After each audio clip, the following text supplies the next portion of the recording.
Assalamualaikum warahmatullahi wabarakatuh.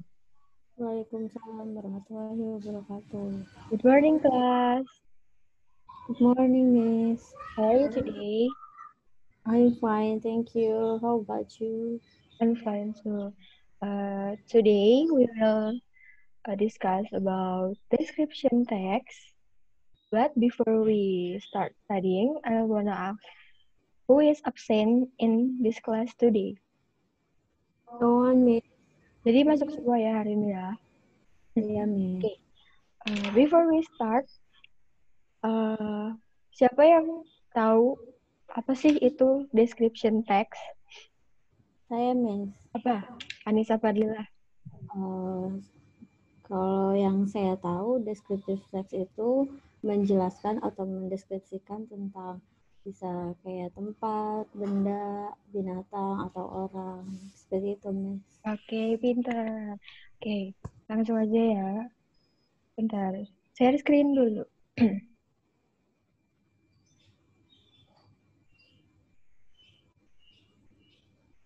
So, ya.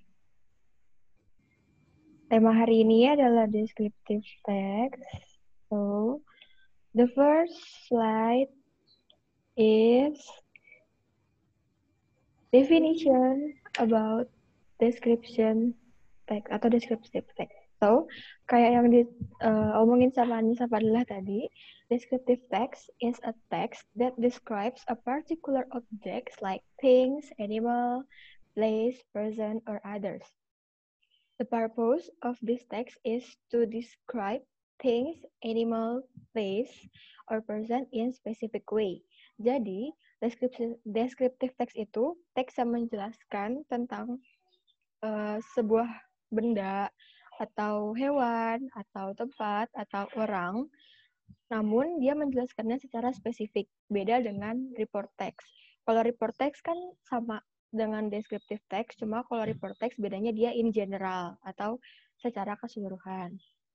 Lanjut, slide kedua itu ada generic structure atau maksudnya tuh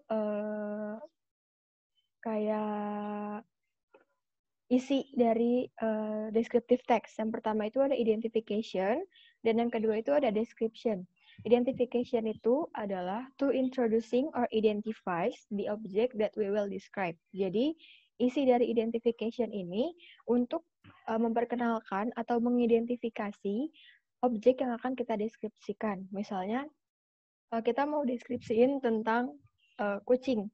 Nah, di paragraf pertama itu atau kalimat pertama biasanya berisi identification. Kita kayak memperkenalkan dulu benda apa yang mau kita deskripsikan. Lalu yang kedua itu ada description, yaitu describing the parts, qualities, and the characteristic of the objects that we will describe. Jadi udah jelas ya, namanya aja description. Jadi isinya itu mendeskripsikan objek yang akan kita deskripsikan, kayak tadi kucing sebelumnya. Nah, di part description ini kita menjelaskan dia warnanya apa sih, terus jenis kelaminnya apa, terus dia sukanya ngapain kucingnya gitu. Sampai sini paham? Paham, Miss. Oke. Lanjut ke next slide, itu ada grammatical features. Yang pertama itu ada focus on specific participants. Yang kedua using simple present tense. Dan yang ketiga using adjective.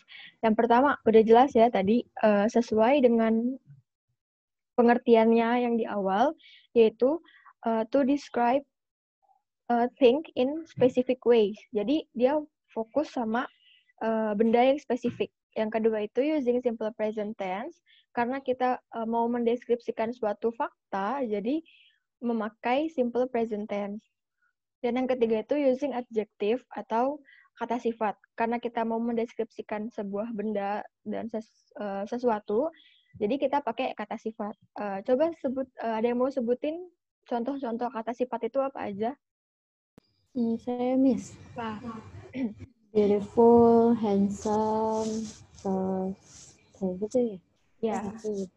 Ya, betul. Oke, the next slide is example. Example, contoh. Nah, ini best friend. Ada yang bisa ngasih unjuk nggak yang mana identification sama yang mana description dari paragraf ini, my best friend? Saya, Miss. Ya, coba Anissa.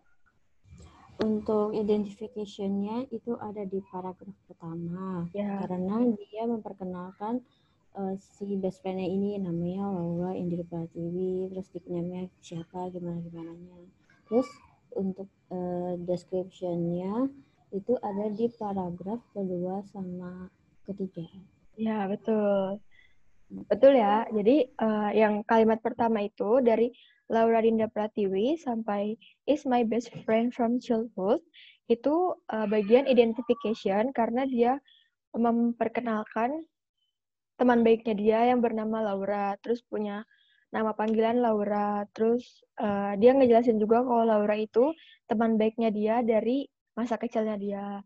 Lalu untuk kalimat yang kedua dari she has a small body and quiet slim sampai ke I'm very lucky to have a friend like her itu masuk ke bagian description. Nah, untuk descriptive text person ini kita bisa pakai kayak misalnya physical appearance dan non-physical appearance untuk description text description-nya.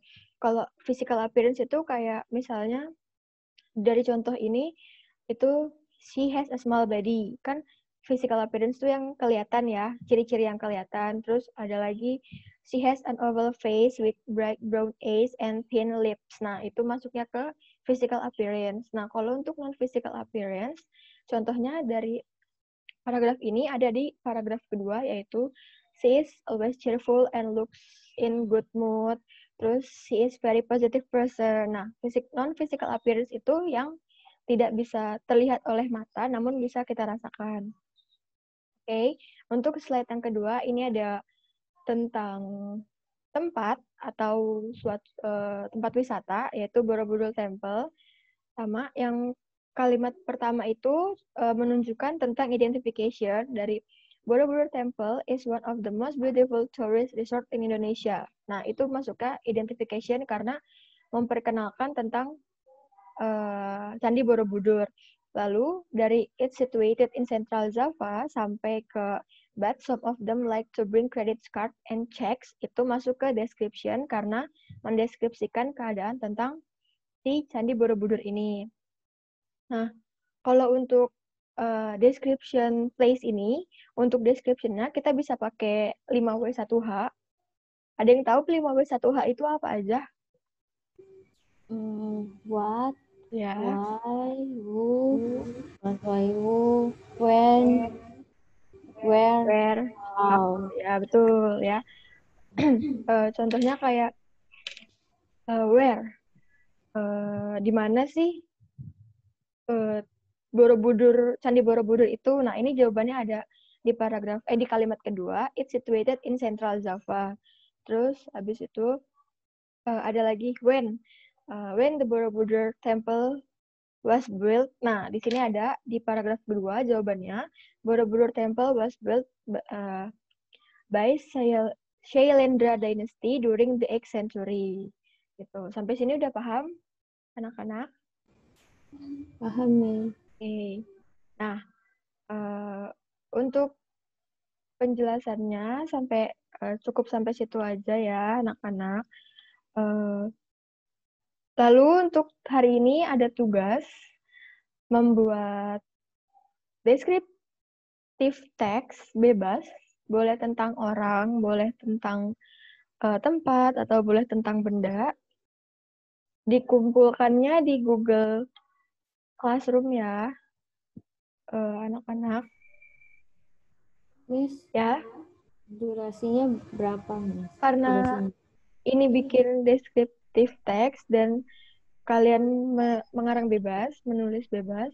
Jadi deadline-nya itu seminggu ya. Jadi minggu depan udah harus selesai dan dikumpulkan di Google Classroom. Nanti bikin kolom untuk pengumpulan tugasnya. Sampai sini ada yang mau ditanyakan atau udah mengerti atau masih ada yang belum mengerti? Udah, Miss. Ditulis tangan, di foto, atau langsung aja di Word? Eh, bebas, boleh tulis tangan, boleh di Word. Yang penting minggu depan udah selesai. Oke, Miss. Pilih salah satu ya, mau mau orang atau mau benda atau mau tempat. Dah, Udah, ada yang Miss. tanyakan lagi? Sudah, Miss. Oke. Terima kasih untuk kelas hari ini anak-anak pada aktif semua, ada yang menjawab. Kurang lebihnya mohon maaf. Wabillahi taufiq wal hidayah. Wassalamualaikum warahmatullahi wabarakatuh. Have a nice day. Waalaikumsalam. Bye-bye.